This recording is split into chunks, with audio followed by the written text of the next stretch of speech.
Hey guys, I'm back, and this time I have another USACO problem. So I was gonna do a Scratcher Python video, but as I was doing USACO problems, I came across this cowland problem that frankly was really hard. And then the official solution used segment trees and heavy light decomposition, which honestly I don't know how to do. So if you came to this video wondering about how to do that, you should probably watch like Carrara's video or something like that. But anyways, I came up with my own way to do it. Hey guys, post-production Colin here, and I just realized I never actually explained where I got this solution from. I didn't come up with the Fenwick tree on a trees idea myself. I got it from this Code Forces blog right here, and I will leave this in the description. So yeah, back to the video. With Fenwick trees, which honestly I think is a much more elegant way to do it than the intended solution. And my code is half the length, so there's that. Anyways, basically I made this video because I was really proud of my solution and I did not have anyone to explain it to. So I am going to explain it to you guys. Anyways, for this video, I'm going to assume that you've read the Cowland problem. So if you haven't, pause the video right now and read it. And I'm also going to assume that you know what Fenwick trees are, because I'm not going to explain those in the video. With that out of the way, let's just get right into the solution. So we're first going to go over my favorite least common ancestor algorithm called binary lifting. So I'll explain how that works in a bit, but let's first go over the algorithm. So first, you'll need to pre-process whatever tree you have with a DFS, and this DFS will do two things. It keeps track of the time when you first discover a node and when you leave it. For example, let's take this very simple tree, right? So we'll root it at node 1 and then start our DFS. So we discover node 1 at time 1 and then we visit 2. So we discover node 2 at time 2. Then, since node 2 has no children, we go back up, which means we leave it at time 3. We then are back up at node 1 and then visit node 3. So we discover node 3 at time 4. Then go to node 4. We discover node 4 at time 5, and since it has no children, we leave it at time 6. We are now back up to node 3, which we leave at time 7. Lastly, we're finally back up to node 1, which we leave at time 8. You can see it's a bit like timing when we go down and up in a backtracking algorithm. So after this DFS, we have two arrays holding the time where we went into a node and holding the time when we go out of it. Another thing this DFS will keep track of node i's ancestor above him, its ancestor 2 nodes above him, 4 nodes above him, and so on. So basically powers of 2. You'll see why in a second. We can store these ancestors in an array of size n by log of max n. The reason we can use log of max n is that since we're storing the ancestors by power of 2, you can have at most log of max n ancestors. The last thing we need to understand is that to check if some node u is an ancestor of another node v, we need the time in of u to be less than or equal to the time in of v, and the time out of u has to be greater than or equal to the time out of v. So if you think about it, if we discover node u before we discover node v, and we left node v before we left node u, that must mean that node v is under node u in the same branch, meaning node u is an ancestor of node v. So now, to find the least common ancestor of node u and node v, we can do this. If u is an ancestor of v, then u is the least common ancestor, and vice versa. That part should be obvious. And if they are both not ancestors of each other, what we can then do is start looping from log of max n to 1. We'll use this for loop right here. So remember the ancestors we pre-calculated in our DFS, right? We'll call that array ancestor. If ancestor u of I is not an ancestor of node v, then we can set u equal to ancestor u of I. The basic premise here is that you can make any number by summing up powers of 2. So if we visualize it in this tree right here, we can see that we'll just keep decrementing I until we reach I equals 2. So then the fourth ancestor of u and node 4, which is not an ancestor of node v anymore, So we just set u equal to node 4. Then when I equals 1, we see that 2 ancestors above node 4 is node 2, which is again not an ancestor of node v, so we set node u equal to node 2. Finally, I equals 0, and 1 ancestor above node 2 is node 1, which is the least common ancestor. We can see how this will get us from node 8 to node 2 by repeatedly going up the branch by subtracting powers of 2. So this is basically how the binary lifting algorithm for least common ancestor works. Now, for the Fenwick tree part of the problem. So ignoring the graph for a second, we need to understand that if for some Fenwick tree on an array, if we want to increase the value of some range between a and b by x, we would increase a by x and decrease b by x. If we were to query some value c that's outside the range of a and b, then the adding x and subtracting x would cancel each other out. But if c was inside the range a, b, then the subtracting x at position b would not cancel out, adding x to a. We can use the same concept to apply Fenwick trees to trees.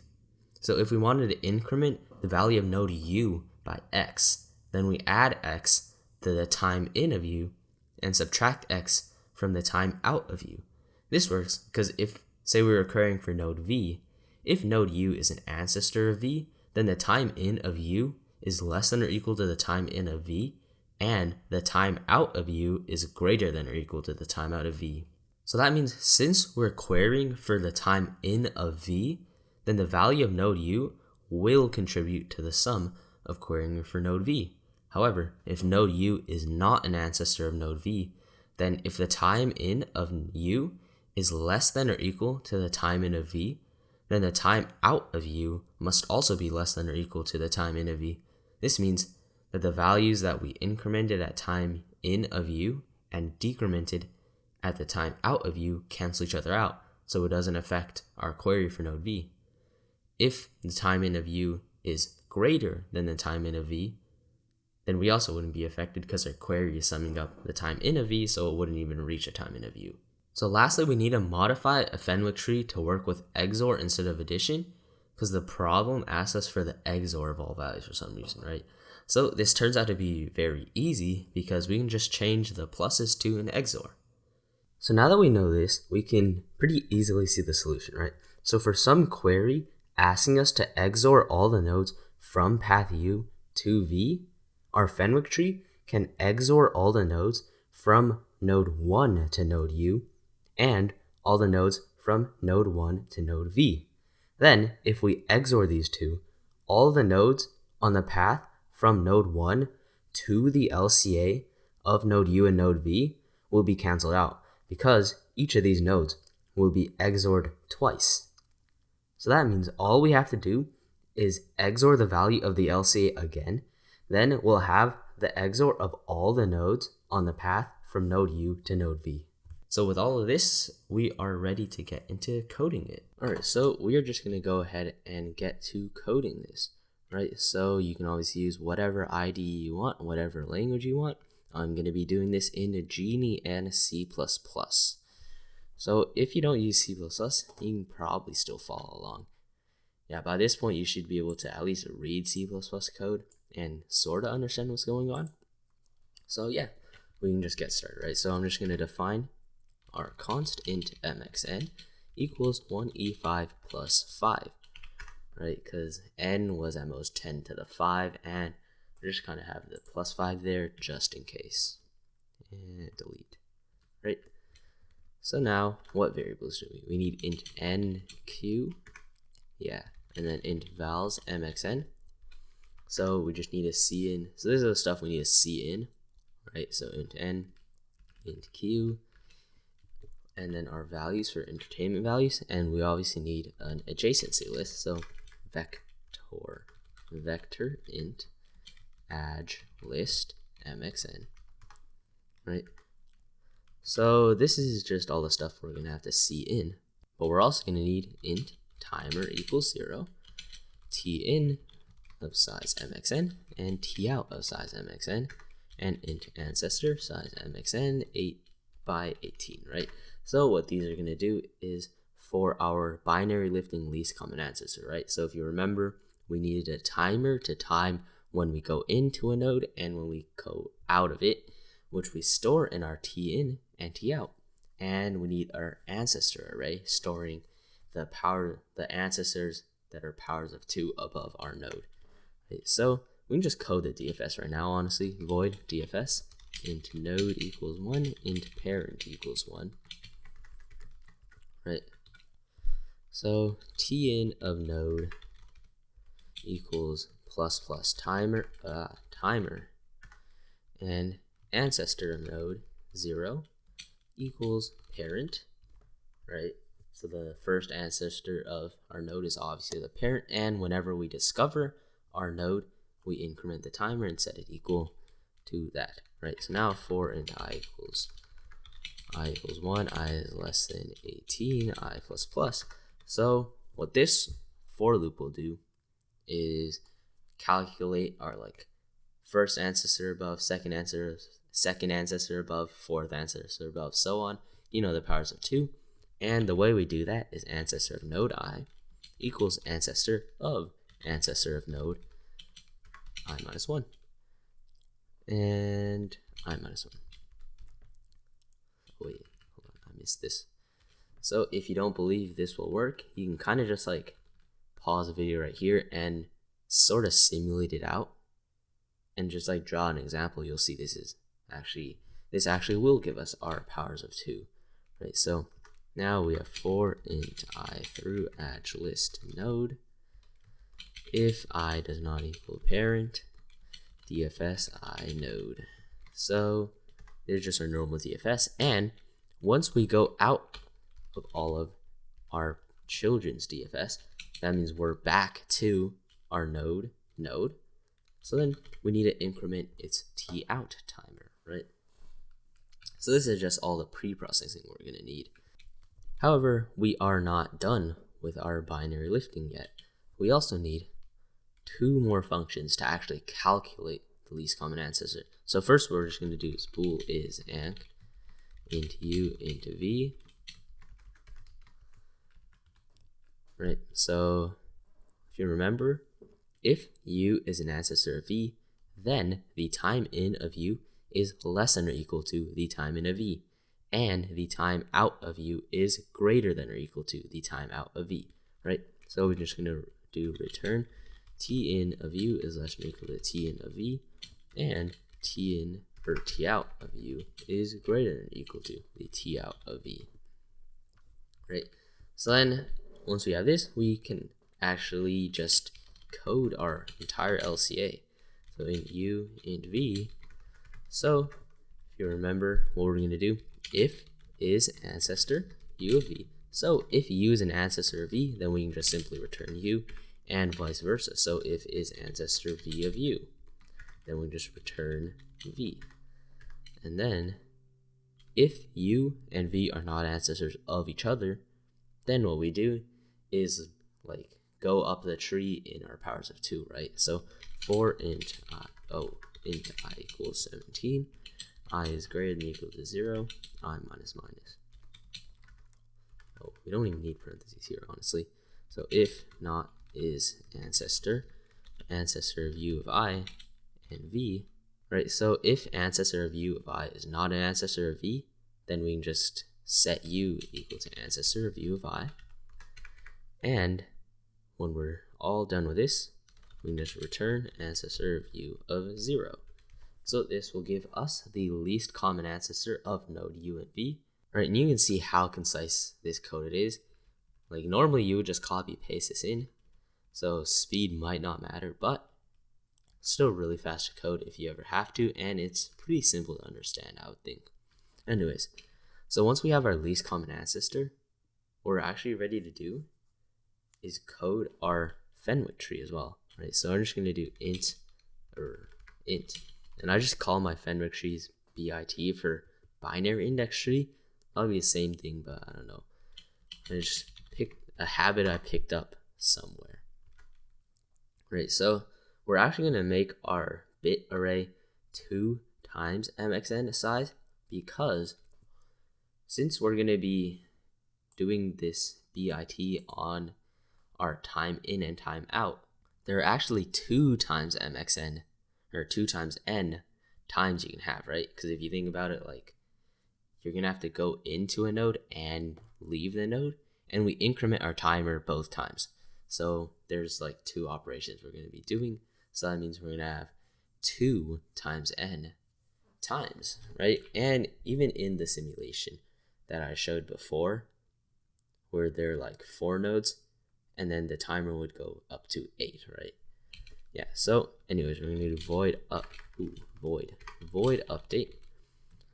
And we're going to update, let's see, where are we going to update? Int pause and int val.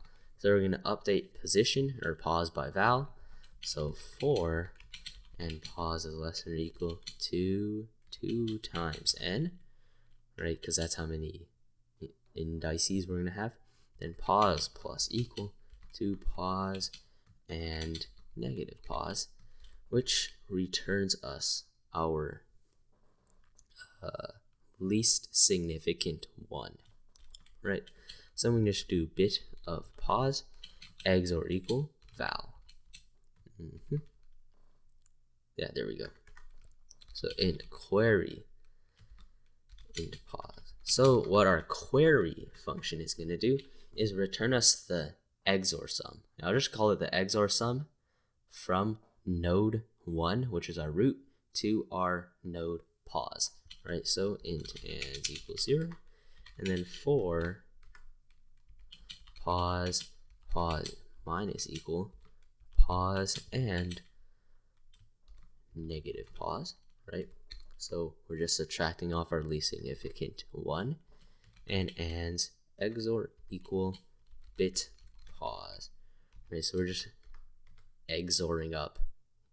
Yeah, we're XORing up our entire path and return ands, right?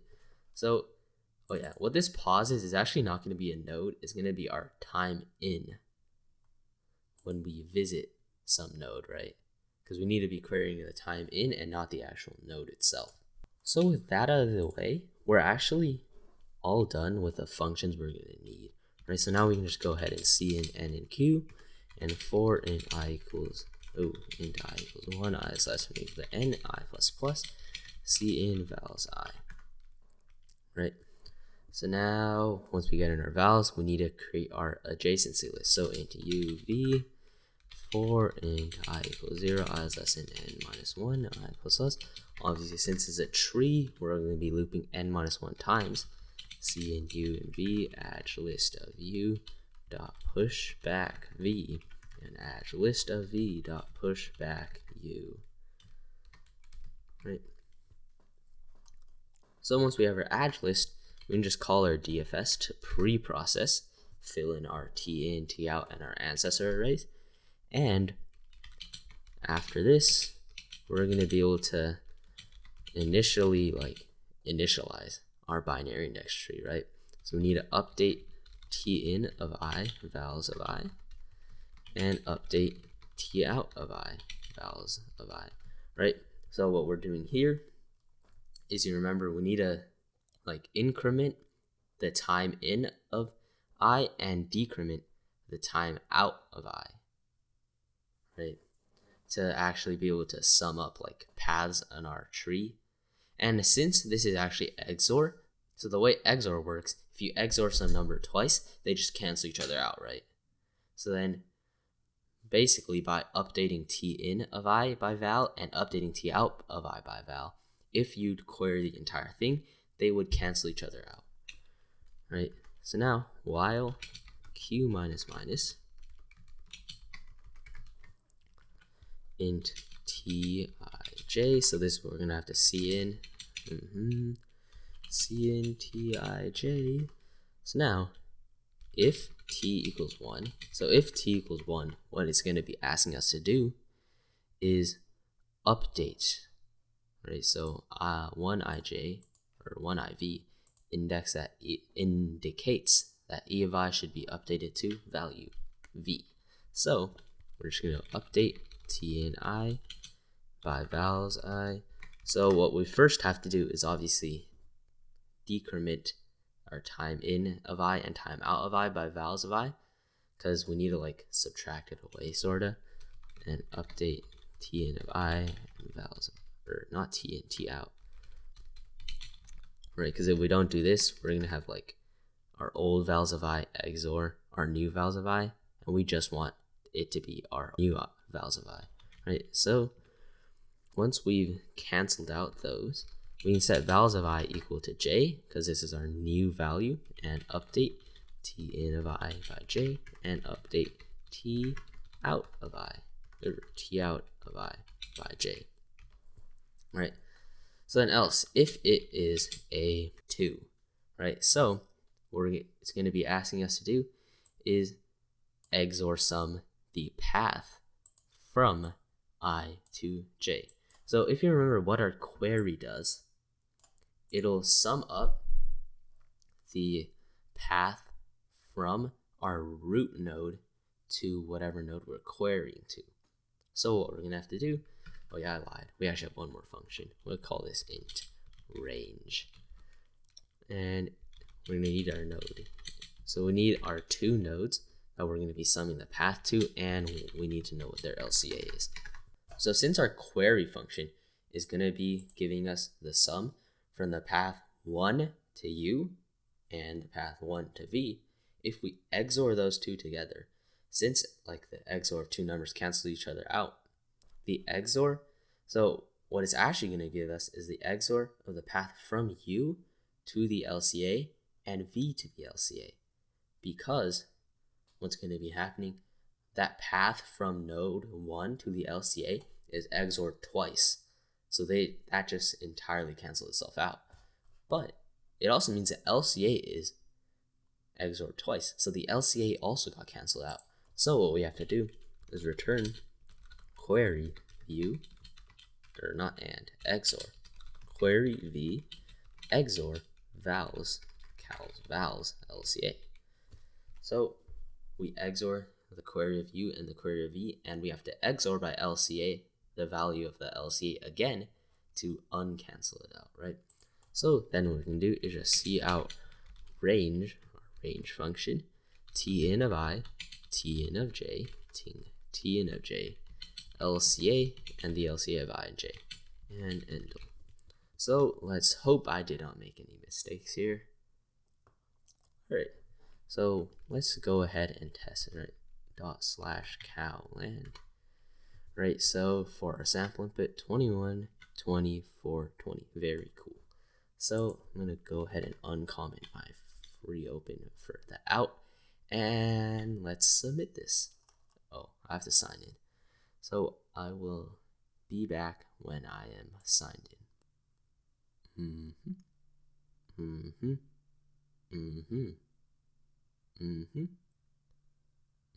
Right, so we got 14 out of 14. So in no way is my solution the fastest way to do it. You can see we had 450 milliseconds and everything. But I would argue if it works, it works. And you would much rather code this than a segment tree inside of a contest, right? Because what you're really doing, realistically, you're going to copy paste this entire thing in, copy paste this entire thing in, change the plus that should be here to an XOR, change the plus that should be here to an XOR, and just like, and code out your into range. So realistically, this would take you like 5 minutes to code, 10 minutes to code, right? Versus a segment tree where it looks like this. I don't even understand what's going on in this, right? Why would you code this in contest? So anyways, now that we've gotten our 14 out of 14, that's basically all I have. So I will not usually be doing any gold tutorials. This one is a special case because, yeah, in my opinion, my solution is better than the official solution. So yeah, that's all I have for today. So if you enjoyed the video, don't forget to like it. And if you love the video and want to come back for more coding tutorials, then you should subscribe. And lastly, if you want to take any more classes from me, like be it USACO, Bronze, or Python, or whatever, even web development, you can head over to callincodingclass.com and sign up. And yeah, that's all I have for today. So I will see you guys in the next one.